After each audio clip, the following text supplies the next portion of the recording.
Good afternoon and welcome to another Ask a Foolish Question video with us at the Motley Fool. My name is Chris Niles and I'm joined today by Owen Banalek. Hey Owen. Hi Chris. And today we're going to talk about basically the costs that are associated when you make a trade.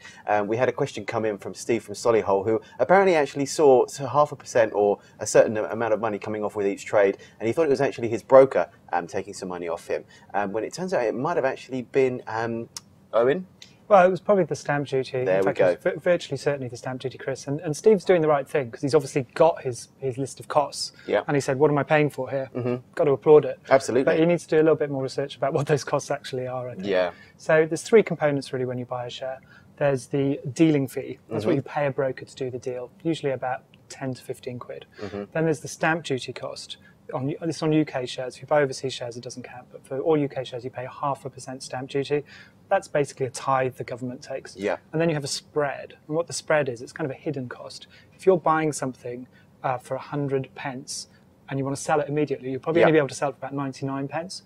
So that's called the spread. It's like when you go to the foreign currency exchange. Absolutely. And there's a markup there. The only difference with selling is you don't have to pay stamp duty if you sell. Of course. I don't know why. They don't mind you getting rid of We the won't argue it. We won't argue it. It's a nice thing to have.